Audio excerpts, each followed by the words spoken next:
मेरा नाम शहरीन है। मेरे अब्बू अब्दुर्रहमान ने 2 शादियाँ की थी और मैं अपने अब्बू की पहली बीवी की औलाद हूँ। मैं उस वक़्त 10 बरस की थी जब मेरे अब्बू ने दूसरी शादी की थी। तब तक मेरे 2 भाई और 2 बहनें भी इस दुनिया में आ चुके थे। अब्बू की दूसरी बीवी से 6 लड़के हुए थे। एक रोज़ मैं स्कूल से वापस आ रही थी। मेरे साथ 2 और लड़कियाँ भी थीं। चलते-चलते मुझे लगा जैसे कोई हमारा ताक़ुब में है। बार-बार मुझे ये एहसास हो रहा था कि ज़रूर कोई है जो हमारे पीछे है। मैंने अचानक पलट कर देखा तो एक बहुत ही खूबसूरत सजीला नौजवान हमारे पीछे था। उसे देखकर मेरा दिल जोर से धड़कने लगा। वो मुसलसल हमारे पीछे पीछे था। दूसरी दोनों लड़कियों ने तो कोई नोटिस ना लिया था। फिर वो मेरे बराबर से गुजर कर आगे चला गया। वो कई दिन तक मेरे पीछे आता रहा। उसका पीछा करना मुझे नागवार नहीं गुजरता था, बल्कि मुझे तो उसका इंतजार रहता था। अगर किसी रोज़ वो नज़र ना आता तो दिल बहुत बेचैन हो जाता। एक रोज़ मैं अकेली ही कॉलेज से निकली थी। वो लड़कियां मेरे साथ नहीं थीं। जैसे ही छुट्टी की बेल हुई मैं जल्दी से बाहर आ गई थी। वो गेट से कुछ फासले पर खड़ा था। मुझे अकेला देखकर उसकी आंखें चमक उठीं।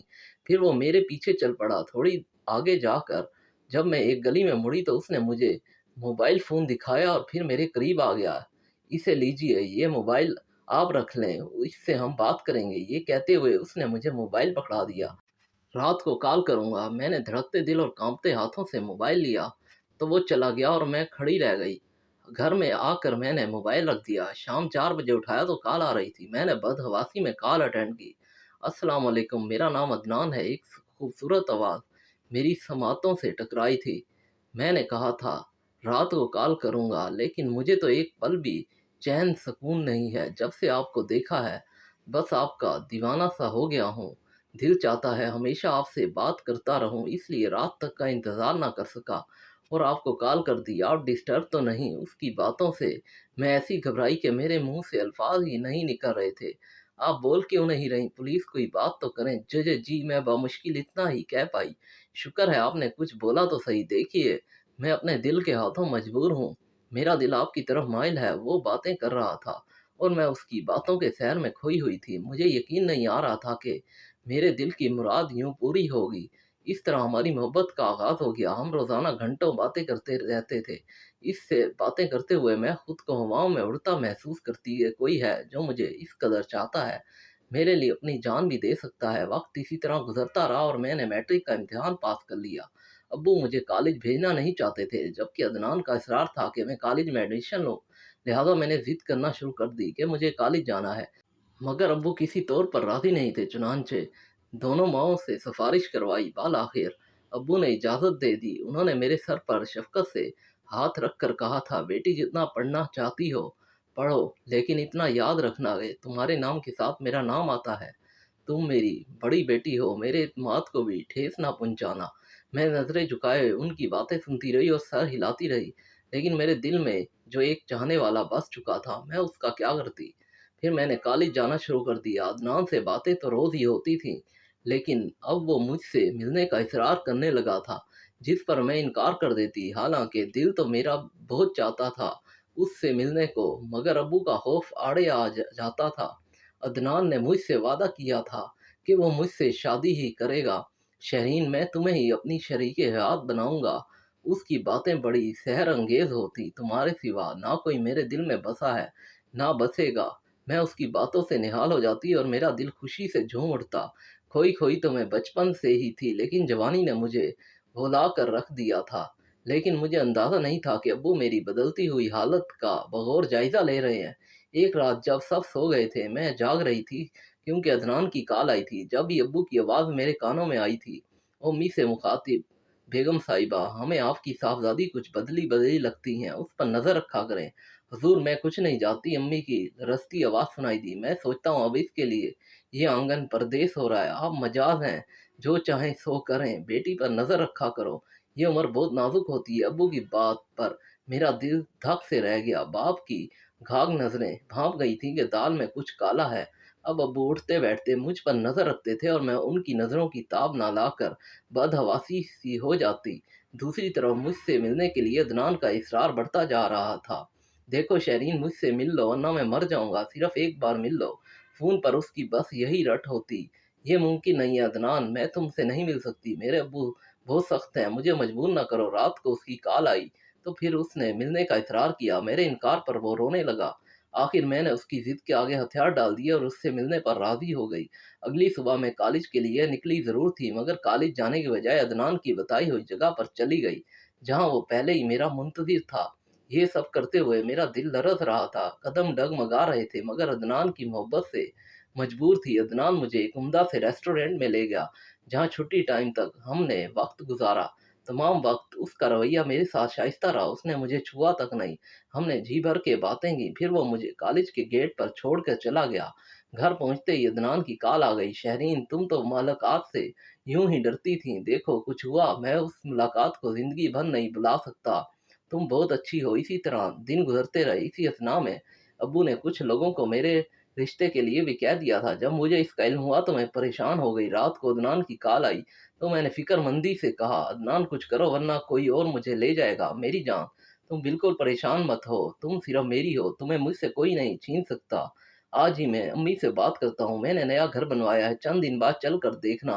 वो घर तुम्हारा है, वहाँ तुम रहोगी और मम्मा से भी मिलवाऊंगा तुम्हें। आओगी। अदनान की इस तरह की मैसूर कुन बातों में खोकर मैं अपनी परेशानी भूल गई।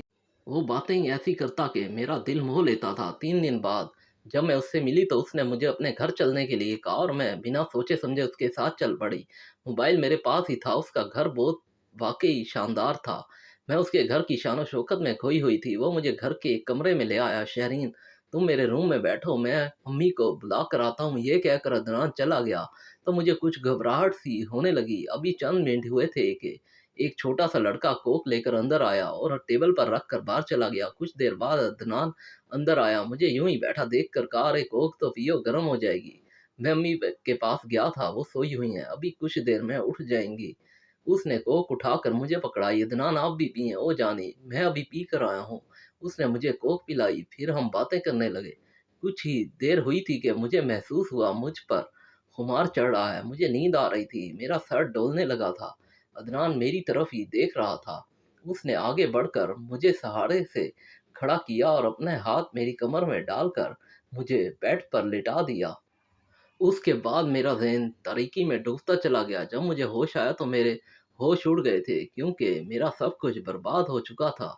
मैं बिस्तर पर लेटी थी और जिस्म पर जगह जगह निशान थे। मैं लुट चुकी थी और अपना गौहर नायाब खो चुकी थी। कमरे में मेरे सिवा कोई नहीं था। मैंने उठकर फौरन लिबास पहना और अपनी बर्बादी पर आंसू बहाने लगी। अब मैं अपने वालिदैन को क्या मुंह दिखाती। मेरी अम्मी अक्सर कहती थी कि कुंवारी लड़की हया की खुशबू होती है, लेकिन मैं तो हया बाख्ता हो चुकी थी। हाय मेरे अब्बू। अभी मैं यही सोच रही थी कि वो खबीस अदनान जिसने मुझे बर्बाद किया था अंदर आया। खाना खा लो। मैंने खाना परे फेंक दिया और हाथ में पकड़ा मोबाइल। इतनी शिद्दत से उसके चेहरे पर मारा कि उसकी नाक से खून बहने लगा। कमीने खबीस इंसान, मैं तुझे छोड़ूंगी नहीं। मैंने शीशे का गुलदान उसके सर पर जड़ दिया, जिस पर उसने इतनी जोर से मुझे धिक्का दिया कि मैं दीवार से टकराई। कान खोलकर सुन ले, अब तुझे वही करना होगा जो मैं चाहूँगा। अब हर तीसरे रोज़ तुझे मेरे यहाँ आना होगा, वरना मैं तेरा वो हश्र करूँगा कि ता क़यामत याद रखेगी। जलील, मैं तेरी शक्ल भी देखने की रवादार नहीं। तू ज़रूर आएगी, नहीं तो ये देख रही है, ये क्या है? उसके हाथ में वीडियो कैमरा मोबाइल था। इसमें वो सब कुछ महफूज हो चुका है जो अभी कुछ देर पहले हुआ है। ये मैं तेरे बाप मौलवी अब्दुर्रहमान को दिखाऊंगा कि ये सब तुम्हारी उस बेटी के करतूत हैं जिसे तुम घर छुपा कर रखते हो। उसने खबासत से हंसते हुए कहा। मेरे तो होश उड़ गए और मैं लड़खड़ाती हुई गिर गई। वो मेरे नज़दीक बैठ गया। हर तीसरे रोज आना जाना, कुछ भी नहीं होगा। अगर ना आई तो मैं वही करूंगा जो कहा है। ऐसा ना करो, देखो खुदा का वास्ता मुझे छोड़ दो मेरे साथ। बस अब रोना धोना बंद करो और जैसे कहा है वही करना। 3 दिन बाद आ जाना, तुम्हें उसका मुआवजा भी मिलेगा। उसने घराते हुए कहा। मैंने उसकी बहुत मिन्नतें की, लेकिन उसने मेरी कोई बात न सुनी और मैं घर आ गई। घर में सब कुछ वैसा ही था, लेकिन मुझे ये यूं लग रहा था जैसे हर नज़र मुझ पर है, सब मुझे गौर से देख रहे हैं। 3 दिन गुजर गए, मैं उसके पास न गई। चौथे दिन मैं कॉलेज जा रही थी कि वो खबीस मेरे सामने आ गया। ये तुम्हारे अब्बू को देने जा रहा हूँ, उसने वीडियो फिल्म दिखाते हुए कहा। मैंने उसकी बात को कोई अहमियत नहीं दी। मेरा ख्याल था कि वो मुझे डराने के लिए ऐसा कह रहा है। मैं कॉलेज चली गई। कॉलेज में मेरा दिल बेकल सा रहा, यूं लगता रहा जैसे अनहोनी होने वाली है। कॉलेज से छुट्टी हुई तो पड़ोसन खाला की कॉल मेरे नंबर पर आई। انہوں نے کہا کہ رحمان صاحب کی ڈیتھ ہوئے 2 گھنٹے ہو چکے ہیں، کسی صدمے سے انہیں ہارٹ اٹیک ہوا تھا۔ یہ الفاظ تھے یا بم کے گولے، میری آنکھوں کے آگے اندھیرا چھا گیا۔ اپنے باپ کی موت کی ذمہ دار میں تھی، ہائے میری ماں جس نے کبھی دروازے سے جھانکا تک نہیں تھا۔ مجھ ناخلف نے اپنے باپ کو مار دیا تھا، اپنا گھر اجاڑ دیا تھا، میری ماں بھی نہیں جی سکے گی، میں کہاں جاؤں گی؟ گھر میں تو مجھے کوئی نہیں رہنے دے گا، میں کس طرح اپنوں سے نظر ملا پاؤں گی؟